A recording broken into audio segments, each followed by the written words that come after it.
তখন রাসূল তাকে বললেন, ইলজাম রিজলাইহা ফাসাম্মাল জান্নাহ। মায়ের পাকে আঁকড়ে ধরো, মায়ের পায়ের কাছেই তোমার জান্নাত। আল্লাহু আকবার।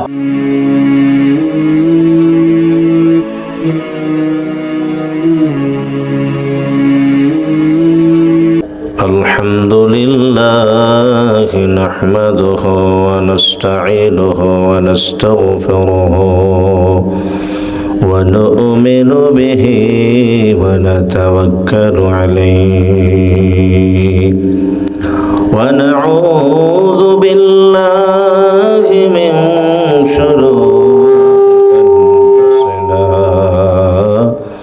ومن سيئات أعمالنا من يهده الله فلا مضل له ومن يضلله فلا هادي له وأشهد أن لا إله إلا الله وحده لا شريك له وأشهد أن سيدنا ومولانا محمدا عبده ورسوله أما بعد فأعوذ بالله من الشيطان الرجيم بسم الله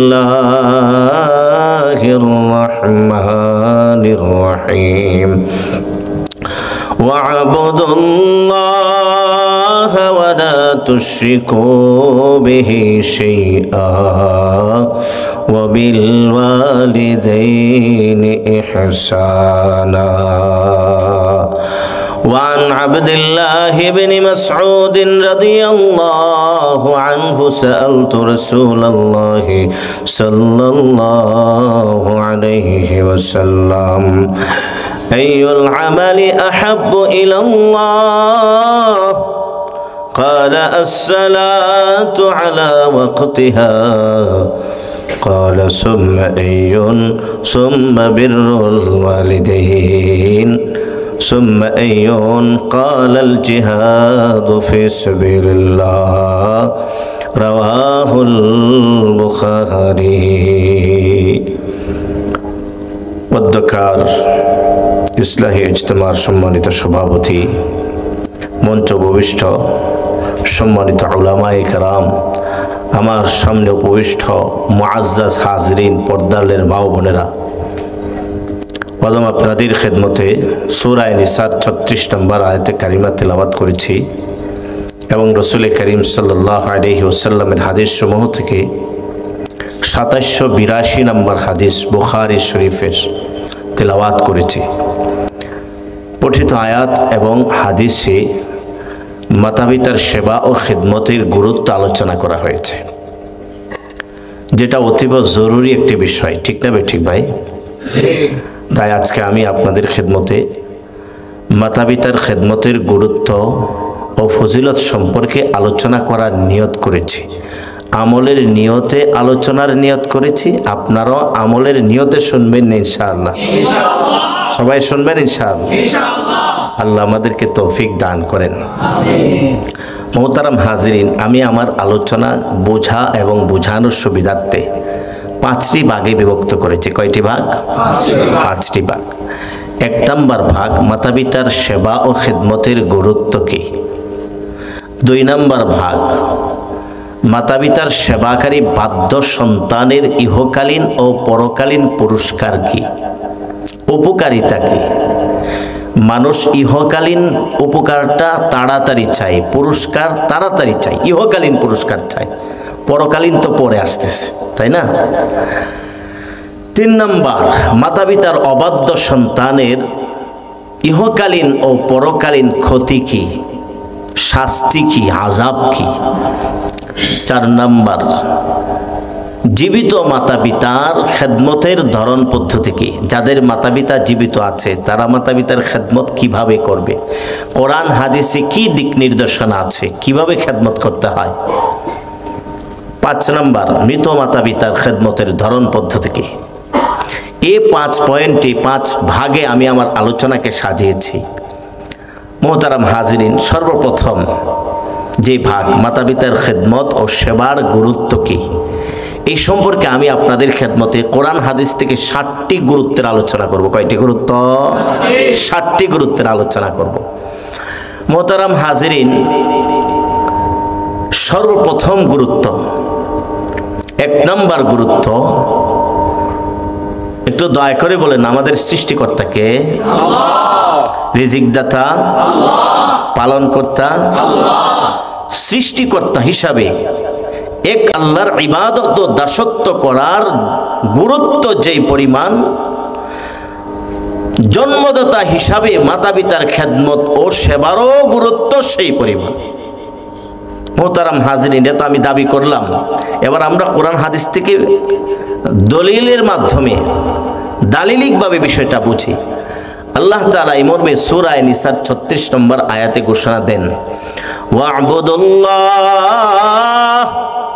তোমরা আল্লাহর ইবাদত করো, ওয়ালা তুশরিকু বিহি শাইআ, তার সাথে কাউকে শরীক করো না, ওয়াবিল ওয়ালিদাইনি ইহসানা,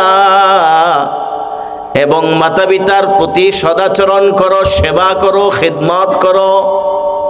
তাইলে এই আয়াতে আল্লাহ তাআলা কয়টা আদেশ করেছেন? 2টা বিধানের আদেশ করেছেন। দুইটা বিধান অনেক গুরুত্বপূর্ণ, আমি বলি মহাবিধান। এই আয়াতে 2টি মহাবিধানের নির্দেশ করেছেন। কয়টা মহাবিধান? 2টি। 1 নম্বর, কার ইবাদত? আল্লাহর ইবাদত। ইবাদতটা কেমন? শিরিক মুক্ত ইবাদত। ইবাদত কেমন? শিরিক মুক্ত ইবাদত। এবং পাশাপাশি নির্দেশ করেছেন এবং মাতা পিতার প্রতি সদাচরণ করো। এই আয়াতে আল্লাহ তাআলা 2টি মহাবিধানের নির্দেশ করেছেন এবং একই সাথে করেছেন, একই আয়াতে করেছেন, একই বাক্যে করেছেন। ঠিক না? ঠিক। এমনি ভাবে সূরা বনী ইসরাঈলের 23 নম্বর আয়াতে আল্লাহর ঘোষণা, ওয়া কাদা রাব্বুকা আল্লা তা'বুদু ইল্লা ইয়া ওয়া বিল ওয়ালিদাইনি ইহসানা। আল্লাহ বলেন তোমাদের প্রভু ফয়সালা দিয়েছেন, সিদ্ধান্ত দিয়েছেন, একমাত্র আল্লাহরই দাসত্ব করবে, আল্লাহরই ইবাদত করবে এবং মাতা পিতার সেবা করবে। এই আয়াতও এই 2টি মহাবিধানের আদেশ করেছেন এবং একই সাথে করেছেন, একই বাক্যে করেছেন, একই আয়াতে করেছেন। সুবহানাল্লাহ। মোহতারাম হাজিরিন, সূরা বাকারার 83 নম্বর আয়াতের ঘোষণা, আল্লাহ পাক বলেন, ওয়াইদ আখাযনা মিন বনি ইসরাঈল, ওয়াইদ আখাযনা মিন বনি ইসরাঈল আল্লা তা'বুদু ইল্লা ইয়া ওয়া বিল ওয়ালিদাইনি ইহসানা। আমি বনি ইসরাইল থেকে অঙ্গীকার নিয়েছি, প্রতিশ্রুতি নিয়েছি যে তোমরা এক আল্লাহ ছাড়া আর কারোর ইবাদত করবে না এবং মাতা পিতার সেবা করবে। তাহলে আয়াত কয়টা বললাম? 3টা। সূরা নিসার 36 নম্বর আয়াত, সূরা বনী ইসরাঈলের 23 নম্বর আয়াত, সূরা বাকারার 83 নম্বর আয়াত। এই 3টা আয়াতে আল্লাহ তাআলা একমাত্র তারই ইবাদত বা দাসত্বের নির্দেশের সাথে সাথে মাতা পিতার সেবার নির্দেশ করেছেন, মাতা পিতার খেদমতের নির্দেশ করেছেন। এখন বাহ্যিকভাবে প্রশ্ন দাঁড়ায়, আল্লাহ তাআলা মাতা পিতার সেবার নির্দেশ এবং একমাত্র আল্লাহর ইবাদতের নির্দেশ পাশাপাশি করলেন কেন? একই আয়াতে করলেন কেন? একই বাক্যে করলেন কেন? প্রশ্ন দাঁড়ায় কিনা? এর জবাব হলো, এই ভঙ্গিতে, এই পদ্ধতিতে এই 2টাকে পাশাপাশি নির্দেশ করে, একই আয়াতে নির্দেশ করে, একই বাক্যে নির্দেশ করে আল্লাহ আমাদেরকে একটা সবক দিয়েছেন, একটা মহাশিক্ষা দিয়েছেন। শিক্ষাটা হলো, বান্দা আমি তোর সৃষ্টিকর্তা, আমি সৃষ্টিকর্তা হিসাবে আমার কোনো শরীক নাই। তাহলে একমাত্র আমি তোদের সৃষ্টিকর্তা, আমি সৃষ্টিকর্তা হিসাবে আমার কোনো শরীক নাই। তাই একমাত্র আমারই ইবাদত করবে, আমারই দাসত্ব করবে, এটাই সুস্থ বিবেকের দাবি। ঠিক তেমনিভাবে জন্মদাতা হিসাবেও মাতা পিতার কোনো শরিক নাই। তাই মাতা পিতার খেদমত, মাতা পিতার সেবা যথাযথভাবে আদায় করবে, যথাযথভাবে মাতা পিতার সেবা করবে, খেদমত করবে, এটাই সুস্থ বিবেকের দাবি। সুতরাং সৃষ্টিকর্তা হিসাবে আমি আল্লাহর ইবাদত করা, দাসত্ব করার গুরুত্ব যেই পরিমাণ, জন্মদাতা হিসাবে মাতা পিতার সেবা ও খেদমতের গুরুত্ব সেই পরিমাণ। মাতা পিতার খেদমতের এই গুরুত্বটা বোঝানোর জন্যে, এই মহা গুরুত্বটা বোঝানোর জন্যে আল্লাহ তাআলা মাতা পিতার সেবার নির্দেশ, মাতা পিতার খেদমতের নির্দেশ আল্লাহর দাসত্ব ও ইবাদতের নির্দেশের পাশাপাশি করেছেন এবং একই আয়াতে করেছেন, একই বাক্যে করেছেন। কথাটা বুঝাইতে পেরেছি? আল্লাহু আকবার। গুরুত্ব নাম্বার কয় গেল? 1। 2 নাম্বার গুরুত্ব, মোহতারাম হাজিরিন, শারীরিক ইবাদতের মধ্যে সবচেয়ে কঠিন ইবাদতের নাম কি বলেন? জিহাদ ফি সাবিলিল্লাহ। এটা সাধারণ ইবাদত নাকি শারীরিক ইবাদতের মধ্যে সবচেয়ে কঠিন ইবাদত? ঠিক না? ঠিক। শারীরিক ইবাদতের মধ্যে সবচেয়ে কঠিন ইবাদত হলো জিহাদ ফি সাবিলিল্লাহ, আল্লাহর রাস্তায় বের হয়ে জিহাদ করা। আল্লাহর হাবিব বলেন, আল্লাহর রাস্তায় বের হয়ে জিহাদ করলে যেই পরিমাণ সওয়াব, মা বাবার খেদমতের সওয়াব তার চেয়ে বেশি।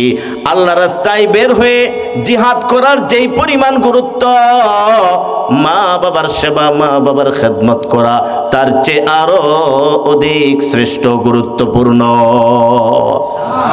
তাহলে 2 নম্বর গুরুত্ব কি? আল্লাহর রাস্তায় বের হয়ে জিহাদ করার চেয়ে শ্রেষ্ঠ মা বাবার খেদমত, মা বাবার সেবা। এ ব্যাপারে আমি আপনাদের কাছে 4টা হাদিস পেশ করব। কয়টা হাদিস? 4টা হাদিস। 1 নম্বর হাদিস বুখারী শরীফের 2782 নম্বর হাদিসের বর্ণনা। আল্লাহ রাসূল সাল্লাল্লাহু আলাইহি ওয়াসাল্লামের বিশিষ্ট সাহাবী, নাম আব্দুল্লাহ ইবনে মাসউদ রাদিয়াল্লাহু তাআলা রাসূলকে প্রশ্ন করে, ইয়া রাসূলুল্লাহ আইয়ুল আমালি হাব্বু ইলাল্লাহ, আল্লাহর কাছে সবচেয়ে প্রিয় আমল কোনটি? জবাবে রাসূল বলেন, আস-সালাতু আলা ওয়াক্তিহা। 1 নম্বর। তাহলে 1 নম্বর আল্লাহর কাছে প্রিয় আমল কোনটা? সময় মতো নামাজ পড়া। জবাবে কি বলেন? সময় মতো নামাজ পড়া। সুম্মা আইয়ুন, তারপরে আল্লাহর কাছে সবচেয়ে প্রিয় আমল কোনটি? এটা স্তর বয়ান করতেছে, ধাপ বয়ান করতেছে। জবাবে রাসূল বলেন সাল্লাল্লাহু আলাইহি ওয়াসাল্লাম, বিররুল ওয়ালিদাইন, মাতা পিতার সেবা দ্বিতীয় স্তরের আল্লাহর কাছে সবচেয়ে প্রিয় আমল। তারপরে কোনটি? কালাল জিহাদু ফি সাবিলিল্লাহ, আল্লাহর রাস্তায় জিহাদ করা হলো তৃতীয় স্তরের আল্লাহর কাছে সবচেয়ে প্রিয় আমল। 1 নাম্বার হলো নামাজ, সময় মতো নামাজ আদায় করা। 2 নাম্বার হলো মাতা পিতার সেবা ও খেদমত করা। 3 নম্বরে জিহাদ ফি সাবিলিল্লাহ। তাহলে 2 নম্বরে কি রেখেছে? মাতা পিতার সেবা। জিহাদের আগে না জিহাদের পরে? তাহলে প্রমাণ হয় কিনা আল্লাহর রাস্তায় বের হয়ে জিহাদ করার চেয়ে শ্রেষ্ঠ মায়ের সেবা, বাবার সেবা করা। 2 নম্বর হাদিস বুখারী শরীফের 5972 নম্বর হাদিসের বর্ণনা। عن عمرو بن العاص عن عبد الله بن عمرو رضي الله عنه قال رجل للنبي صلى الله عليه وسلم أجاهد, জনক ব্যক্তি রাসূলকে বলেন, ইয়া রাসূলুল্লাহ, আমার মনে চায় আমি জিহাদ করি, আমার মনে চায় আল্লাহর রাস্তায় গিয়ে আমি কি করি? জিহাদ করি। রাসূল জবাবে বলেন, লাকা আবওয়ান, তোমার কি মাতা পিতা আছে? ক্বালা নাম, হ্যাঁ আমার মাতা পিতা আছে।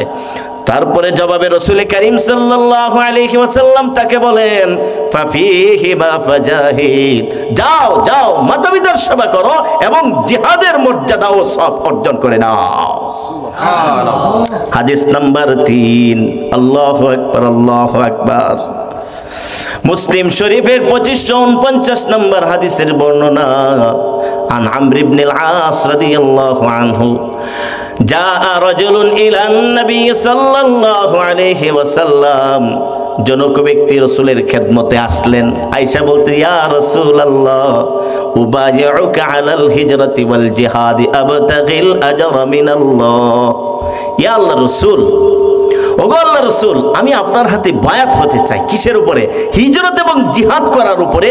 আর আমার উদ্দেশ্য হলো আল্লাহর সন্তুষ্টি, আল্লাহর পক্ষ থেকে প্রতিদান, আল্লাহর পক্ষ থেকে পুরস্কার, আল্লাহর পক্ষ থেকে মহা প্রতিদান পুরস্কারের আশায় আমি হিজরত এবং জিহাদের উপরে বায়াত হতে চাই। নিয়তটা সুন্দর না? তখন রসুল জবাবে তাকে আবার পাল্টা প্রশ্ন করলেন, আমিন ওয়ালিদাইকা আহাদুন হাইয়ুন, তোমার মাতা পিতার কেউ কি জীবিত আছে? ক্বালা নাম কিলাহুমা হাইয়ুন, নাকি আরো কোনো উদ্দেশ্য আছে? সাহাবী আবার জবাবে বললেন, ইয়া রাসূলুল্লাহ, এছাড়া আমার আর কোনো উদ্দেশ্য নাই, আমার এই জীবনটা আল্লাহর জন্য দিয়ে আল্লাহরে চাই, এছাড়া আমার কোনো উদ্দেশ্য নাই।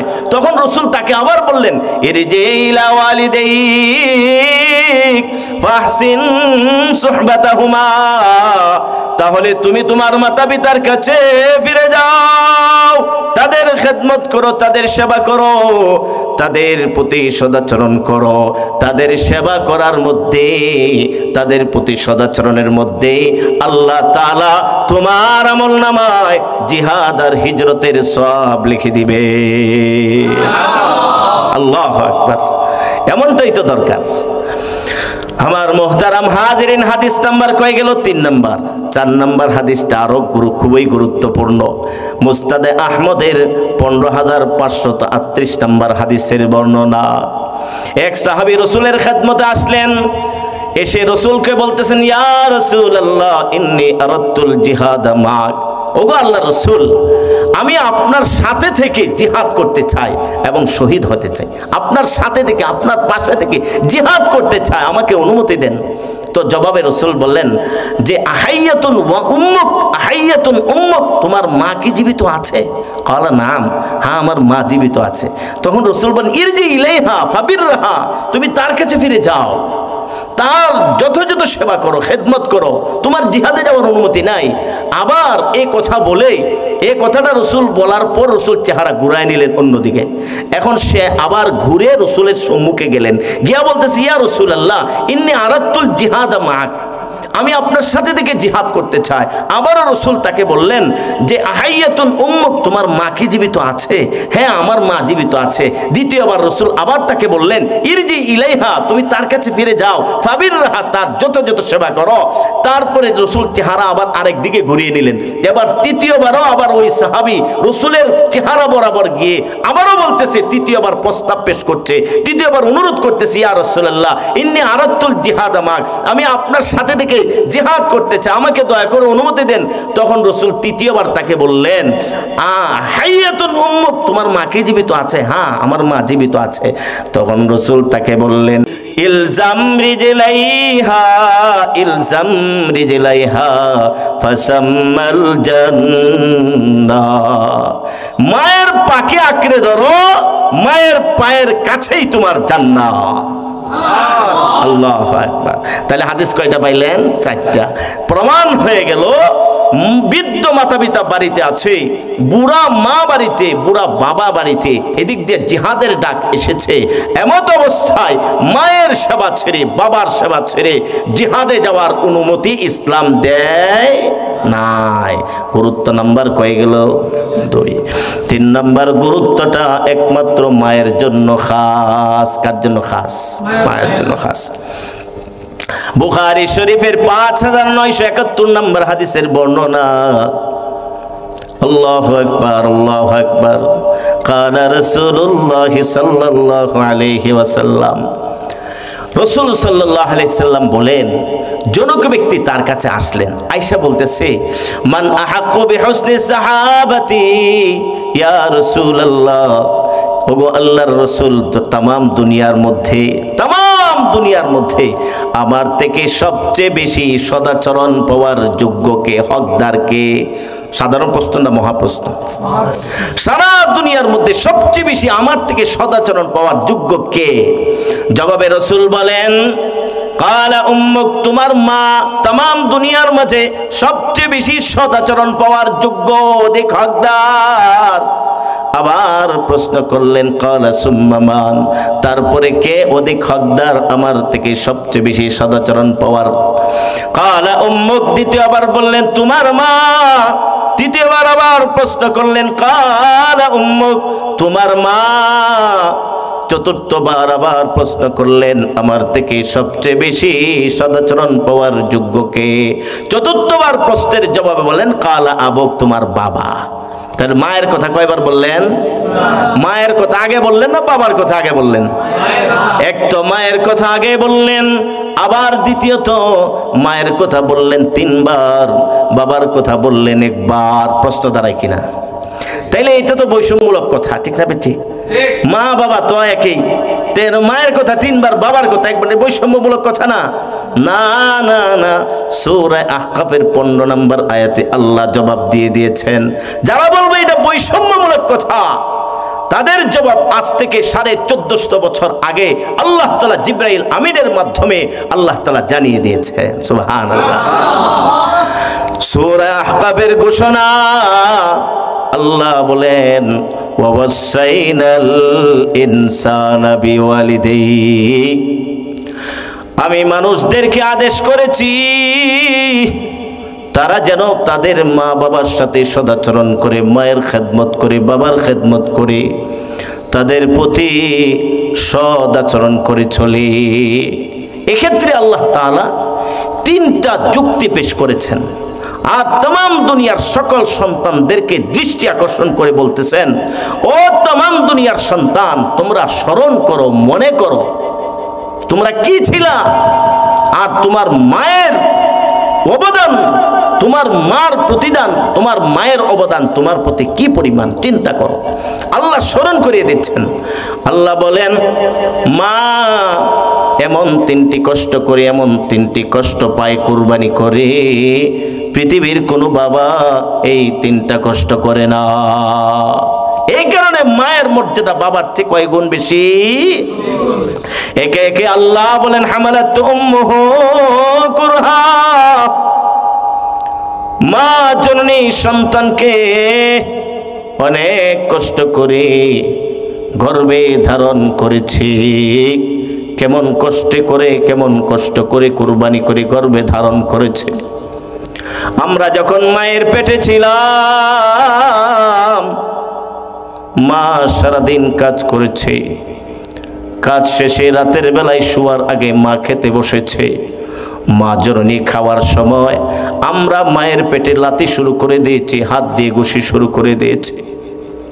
মায়ের পেটে যখন পেটে ব্যথা শুরু হয়ে গেছে, মা পেটের ব্যথার কারণে খাবার রেখে মা পেটে ধরে শুয়ে গেলেন বিছানাতে, খেতে পারলেন না। কি বলেন, সত্য না মিথ্যা? খেতে পারলেন না। এবার মা ঘুমানোর জন্য এবার চেষ্টা করে, বালিশের মধ্যে মাথা লাগায় মা ঘুমানোর জন্য চেষ্টা করে। ঘুমটা হালকা একটু আসতে না আসতে আবার শুরু করেছি মায়ের পেটে লাথি, মায়ের পেটে ঘুষি, আবার পেটে ব্যথা শুরু হয়ে গেছে। এখন মা আর ঘুমাইতেও পারলে না। বিনোদ্র রজনী জেগে জেগে মায়ের পেটের ব্যথা কষ্ট করে করে রাত কাটিয়েছে। এমন অনেক রাত, এমন অনেক দিন মায়ের খাবার হারাম হয়ে গেছে, মায়ের ঘুম হারাম হয়ে গেছে আমার আপনার কারণে, ঠিক না ঠিক? এই কারণে আল্লাহ তাআলা तमाम দুনিয়ার সকল সন্তানদেরকে লক্ষ্য করে ঘোষণা দেন, ও तमाम দুনিয়ার সন্তান, হামালাত উম্মুহু, তোর মা তোকে অনেক কষ্ট করে গর্ভে ধারণ করেছে 10 মাস 10 দিন, এত অধিক পরিমাণ কষ্ট করেছে। তুই আজকে বড় হয়ে বলে গেলি, মায়ের কলিজায় আঘাত দিলি, মায়ের মনে কষ্ট দিলি। দ্বিতীয় নাম্বার যুক্তি, হামালাত উম্মুহু কুরহা ওয়া ওয়াদাআতু কুরহা, ও সন্তান, তোর মা তোকে 10 মাস 10 দিন গর্ভে ধারণ করার পর অনেক কষ্ট করে, অনেক জ্বালা যন্ত্র সহ্য করে তোকে প্রসব করেছে, ঠিক না বেটি? কেমন কষ্ট প্রসব বেদনা, আল্লাহু আকবার, আল্লাহু আকবার। কোন মা সন্তান প্রসব করার সময় ব্যথায় মারা যায়, কোন মা সন্তান প্রসব করার সময় বেহুশ হয়ে যায়। ঘন্টার কি ঘন্টা সন্তান প্রসব করতে গিয়া অনেক মা পাগল হয়ে যায়, ঠিক না ঠিক বাবা? এই জন্য রাসূল করিম সাল্লাল্লাহু আলাইহি ওয়াসাল্লামের ঘোষণা, মা সন্তান প্রসব করতে গিয়া মৃত্যুবরণ করলো, আল্লাহ তাআলা সেই মাকে শাহাদাতের মর্যাদা দিয়া জান্নাতের মেহমান বানায়া দেয়। আর যেই মা কষ্ট করে সন্তানকে প্রসব করে সফল হয়ে যায়, তার আমল নামায় গাজীর সওয়াব লিখে দেওয়া হয়। তাইলে কয় নাম্বার যুক্তি গেল? 2 নাম্বার। 3 নাম্বার যুক্তি, ওয়া হামলুহু ওয়া ফিসালুহু সালাসুনা শাহরা। মা তোকে 30 মাস দুধ পান করে লাগাতার বুকের দুধ খাইয়ে নিজেকে তিলে তিলে ক্ষয় করে তোকে বড় করে তুলেছেন, লালন পালন করে তুলেছেন। ও তামাম দুনিয়ার সন্তানেরা, স্মরণ কর, তুই যখন ছোট ছিলি সবে মাত্র মায়ের পেট থেকে ভূমিষ্ঠ হয়ে জমিনে পতিত হয়েছিস, ওয়া ওয়া করে চিৎকার করতেছিস, ঠিক না ঠিক? কারণ দুনিয়ার মধ্যে খানা খেতে হবে না। ওয়া ওয়া করে চিৎকার যখন সন্তান করে দেয়, মায়ের হাত থেকে কাজ পড়ে যায়, মায়ের কলিজাটা উড়ে যায়, তাড়াতাড়ি দৌড়ায় আসে সন্তানকে কোলে নিয়ে বলে, বাবা তুমি কেন কাঁদো? তোমার বুঝি ক্ষুধা লেগেছে? চুমা খায়, ঠিক না ঠিক? তারপরে বুকের দুধ পান করে সন্তানকে শান্ত করে। এইভাবে কত মাস, 30 মাস মা আমার আপনাকে দুধ পান করাইছে, ঠিক না ঠিক? আজকে সেই মায়ের কলিজে আঘাত, আজকে সেই মায়ের মনে কষ্ট আল্লাহ সহ্য করবে না। মোহতারাম হাজিরিন, এই 3 মহাযুক্তি আল্লাহ তাআলা দাঁড় করিয়ে বলতেছেন, তোমরা মায়ের সেবা করো, মায়ের প্রতি সদাচরণ করো। তাহলে গুরুত্ব নাম্বার কত গেল? 3। মা এমন 3টা কুরবানি করে, এমন 3টা কষ্ট করে, যেই কুরবানি কোনোদিন বাবা করতে পারে না। তাহলে বলেন, কোনো বাবাকে যদি বলেন যে একটা সন্তান আপনিও নেন, কথার কথা একজনের স্ত্রী করে 5 সন্তান, এখন বাবাকে যদি বলা হয় যে 5 সন্তান, তো তুমি একটা নাও, আরেকটা আমাকে দাও, কোন বাবা কোনোদিন পারবে? সম্ভব? সম্ভব? তাহলে নারী পুরুষ সমান অধিকার, এটা কি করে সম্ভব? এটাও কোনোদিন সম্ভব না। মোহতারাম হাজিরিন, নারী পুরুষ কোনোদিন সমান অধিকার হতে পারে না। গুরুত্ব নাম্বার কত গেল? 3। 4 নাম্বার গুরুত্ব, মাতা পিতা সন্তানকে যদি আদেশ করে, তুমি সন্তান স্ত্রী পুত্র সবকিছু ছেড়ে তুমি তোমার সকল সম্পত্তি ছেড়ে নিঃস্ব হয়ে যাও, কি হয়ে যাও? নিঃস্ব হয়ে যাও। মা বাবা যদি এই আদেশ দেয় সন্তানকে যে তুমি তোমার স্ত্রী ছেড়ে দাও, সন্তান ছেড়ে দাও, তোমার সমুদয় সম্পত্তি ছেড়ে তুমি নিঃস্ব হয়ে যাও, এমত অবস্থায় ও মা বাবার নাফরমানি করা যাবে না। কোথায় আছে? মুস্তাদে আহমদের 22,075 নম্বর হাদিসের বর্ণনা।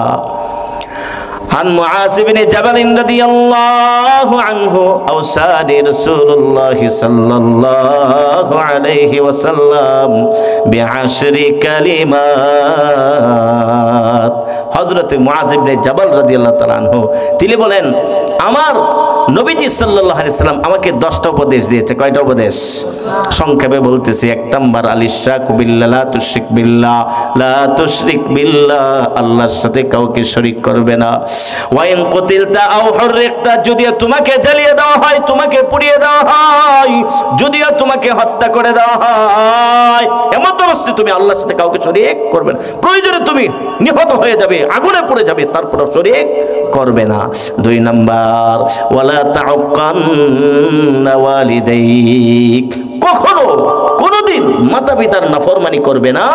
ওয়াইন আমারাক, যদিও তোমাকে আদেশ করে মাতা পিতা, আন তাখরুজা মিন আহলিকা ওয়া মালিক, তুমি বের হয়ে যাও, তুমি নিঃস্ব হয়ে যাও, সন্তান সন্ততি স্ত্রী পুত্র সবকিছু ছেড়ে দিয়ে, সকল সমুদয় সম্পদ ছেড়ে দিয়ে ত্যাগ করে তুমি নিঃস্ব হয়ে যাও, তারপরও মাতা পিতার নাফরমানি করবে না। কত মারাত্মক নির্দেশ! আল্লাহু আকবার।